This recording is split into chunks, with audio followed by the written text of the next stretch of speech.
दोस्तों स्वागत है आप सभी का जीके जोन में। आज से हम झारखंड रिवीजन के सीरीज़ स्टार्ट करने वाले हैं और ये कंटिन्यू रहने वाला है। और मैं भी जो है एग्ज़ाम्स की तैयारी कर रही हूँ, इसलिए जैसे जैसे मैं जो रिवाइज़ करूँगी मैं आपको भी कराती चलूँगी। ठीक है, तो आज मैं रिवाइज करने वाली हूँ क्षेत्रीय राजवंश।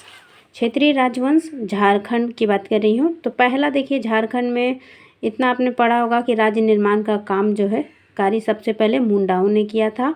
और रीसा मुंडा जो पहले व्यक्ति थे जिन्होंने ये शुभ काम किया था, तो उन्हीं से जुड़ा हुआ अगर आप थ्योरी क्लासेस चाहते हैं तो मैं वो भी आपको दे सकती हूँ, कमेंट में ज़रूर कीजिएगा। तो चलिए स्टार्ट करते हैं। पहला प्रश्न, झारखंड में राज्य निर्माण का प्रारंभ करने का श्रेय किसको जाता है? तो मुंडाओं को जाता है। रीसा मुंडा प्रथम व्यक्ति था जिसने झारखंड में राज्य निर्माण का श्रेय जाता है। किसने निम्न में से मुंडाओं का उसने निम्न में से मुंडाओं का शासक किसे चुना था? उसने चुना था सुतिया पाहन को। देखिए, रीसा मुंडा प्रथम व्यक्ति था जिसने झारखंड में राज्य निर्माण की प्रक्रिया शुरू की। उसने सुतिया पाहन को मुंडाओं का शासक चुना और सुतिया पाहन ने अपने नव स्थापित राज्य का नाम क्या रखा? सुतिया नागखंड। नेक्स्ट प्रश्न है, सुतिया पाहन ने अपने नव स्थापित राज्य का शासन संचालित करने के लिए कितने गढ़ों में विभक्त किया था? तो जो इसका आंसर है 7। 7 गढ़ कौन कौन से हैं? काफ़ी इजी है याद करना। आप लोहरदगा से याद कर लीजिए, लोहागढ़ उस समय का लोहागढ़, वर्तमान समय में लोहरदगा की बात हो रही है। दूसरा हजारीबाग, पालूनगढ़ पलामू, मानगढ़ मानभूम, सिन्हगढ़ सिन्हभूम, केसलगढ़ ये थोड़ा एक्स्ट्रा लग रहा है। और सरगुजा भी हम सुन चुके हैं, तो ये सुरगुमगढ़ यानी सरगुजा। नेक्स्ट क्वेश्चन है, सुतिया पाहन ने अपने राज्य का शासन संचालन के लिए 7 गढ़ों में विभक्त किया था। इन 7 गढ़ों को कितने परगनों में विभक्त किया था? तो देखिए, गढ़ जो थे वो कितने थे? 7। और जबकि परगने की बात की जाए तो 21। जैसे अभी होता है ना, जैसे जिला, अनुमंडल, परमंडल, ये सब उसी तरीके से 7 गढ़ और 21 परगने थे। सुतिया पाहन ने अपने 7 गढ़ों को 21 परगनों में विभक्त किया था। मुंडाओं का अंतिम राजा कौन था? मदरा मुंडा।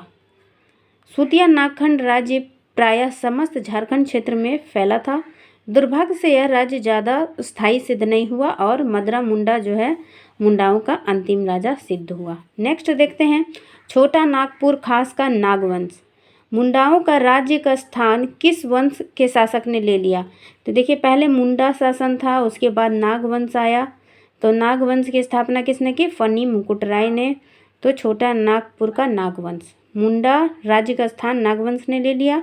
छोटा नागपुर खास के नागवंश के संस्थापक का नाम क्या था? फनी मुकुटराय।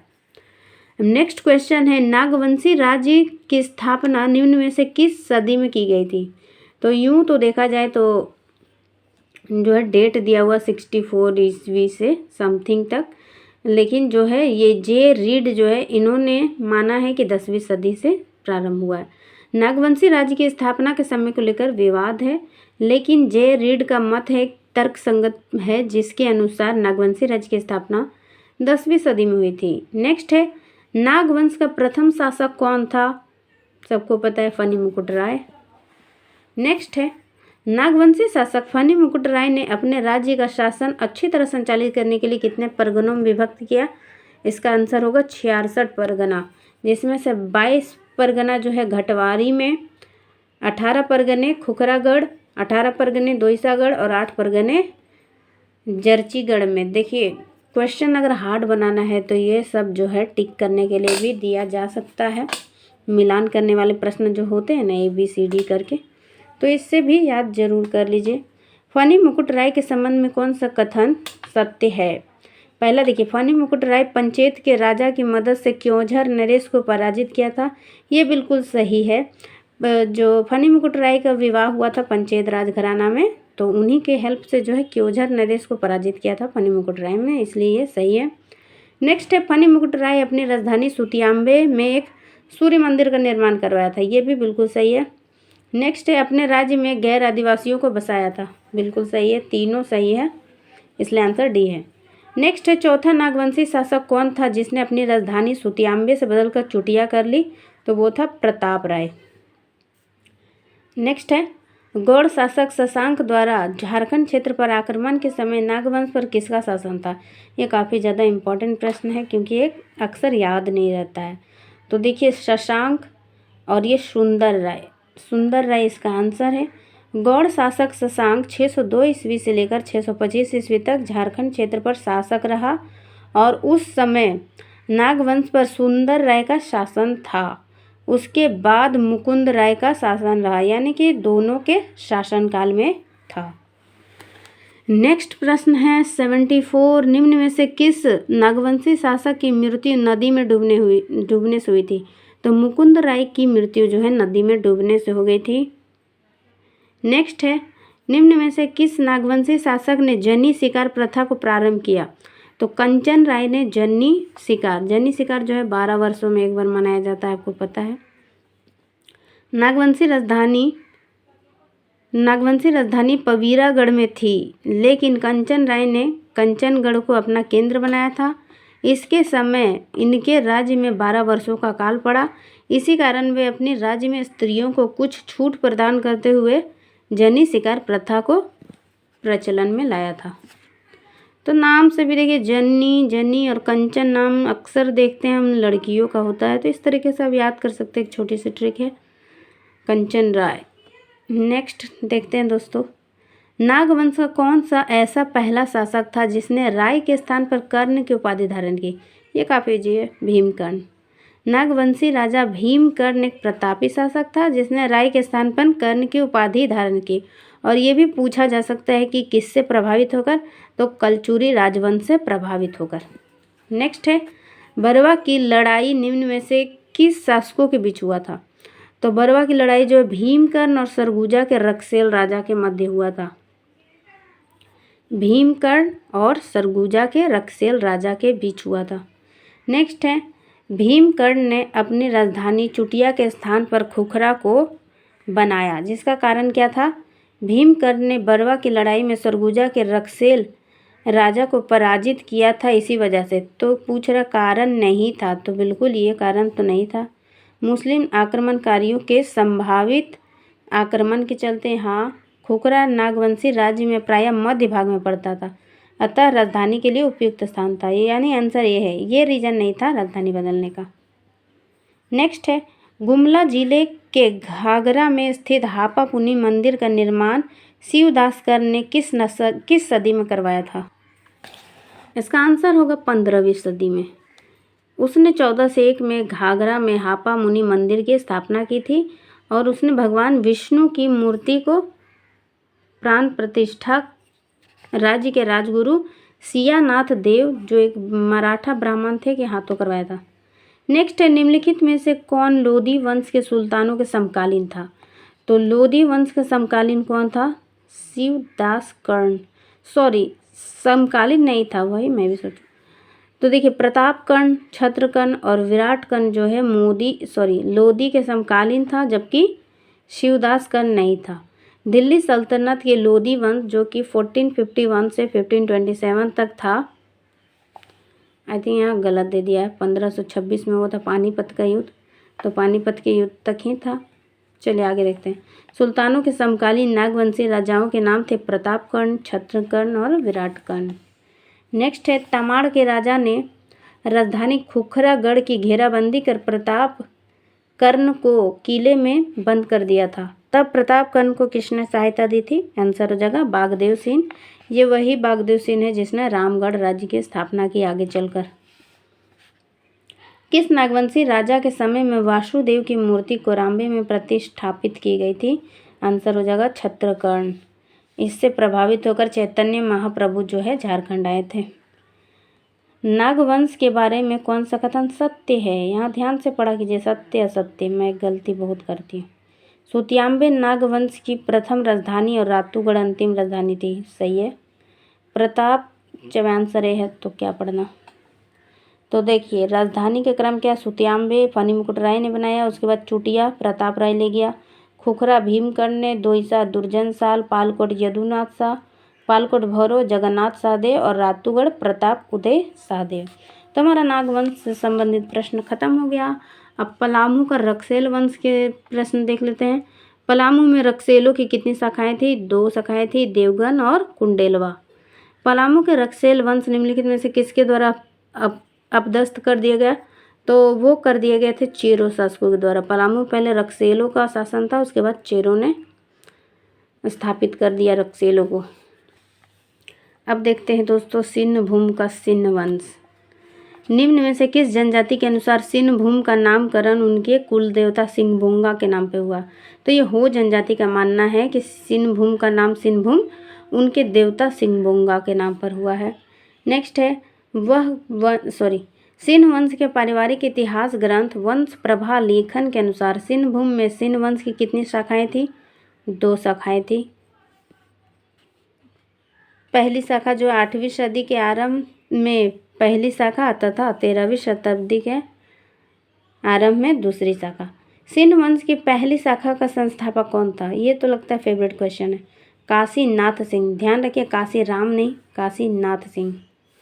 दूसरा है निम्न में से कौन सिन्ह वंश के विषय में गलत कथन को दर्शाता है? तो सिन्ह वंश की पहली शाखा के 23 राजा हुए, गलत है, 13 राजा हुए थे। नेक्स्ट है सिन्ह वंश की दूसरी शाखा की स्थापना निम्न में से किसके द्वारा किया गया था? आंसर हो जाएगा दर्प नारायण सिंह के द्वारा दूसरी शाखा का प्रारंभ हुआ था। सिन्ह वंश के निम्न में से किस शासक ने बनाई क्षेत्र में पोरहाट के नाम से नई राजधानी स्थापित की? काशी राम सिंह। सिन्ह वंश के किस शासक के शासनकाल में राज्य की कुल देवी के रूप में पौरी देवी को प्राण प्रतिष्ठा की गई? तो आंसर हो जाएगा च्युत सिंह। अब अन्य राज्यवंश देख लेते हैं। मानभूम का मानवंश। मानभूम राजाओं का शासन क्षेत्र निम्नलिखित में से कौन सा स्थान था? हजारीबाग और मानभूम। मानभूम धनबाद क्षेत्र में आता है। मानभूम के मानवंश के संबंध में कौन सा कथन सत्य है? तो देखिए मानवंशी राजा अत्याचारी शासक थे, सही है। मानवंशी राजाओं के शासन क्षेत्र में सबर जनजाति इस क्षेत्र को छोड़कर कहीं और बस गई थी। ये काफ़ी इंपॉर्टेंट प्रश्न है। मानवंशी नरेशों का शासन क्षेत्र हजारीबाग और मानभूम था, ये भी सही है। अब देखते हैं हम रामगढ़ राज्य का संस्थापक कौन था? बागदेव सिंह, पहले भी हम डिस्कस कर चुके हैं। रामगढ़ राज्य के संस्थापक का नाम बागदेव सिंह था। बागदेव सिंह ने 1368 के लगभग में राज्य की स्थापना की और बागदेव सिंह अपने बड़े भाई सिंहदेव के साथ नागवंशी नरेश की सेवा में थे। बाद में कुछ मनमुटाव हो गया, उसके बाद ये चले आए, ठीक है। बागदेव सिंह अपने राज्य का प्रथम राजधानी निम्नलिखित में से किसे बनाया था? ये काफ़ी इजी है, सीसिया को बनाया था। निम्न में से किस रामगढ़ राजा ने अपनी राजधानी उर्दा के स्थान पर बादम की? तो ये हेमंत सिंह थे, वो बादम अपनी राजधानी ले गए थे। निम्न में से किस रामगढ़ राजा ने बादम के स्थान पर रामगढ़ को राजधानी बनाया? तो वो थे दलेल सिंह। कब? 1670 में। दलेल सिंह ने अपनी राज्य की राजधानी बादम के स्थान पर रामगढ़ परिवर्तित करने का मूल कारण क्या था? भौगोलिक और सामरिक दृष्टि से असुरक्षित था, इस वजह से। निम्न में से कौन सिन्हदेव के वंशज थे जो 1772 ईस्वी में रामगढ़ नरेश बने? तो ये तेज सिंह थे। रामगढ़ राज्य के संस्थापक बागदेव सिंह के बड़े भाई थे सिन्हदेव। उनके वंशज 1772 में रामगढ़ के नरेश बने। इस तरह राज्य का राजकुल दूसरी शाखा में स्थापित हो गया, दूसरी शाखा का शासन स्थापित हो गया।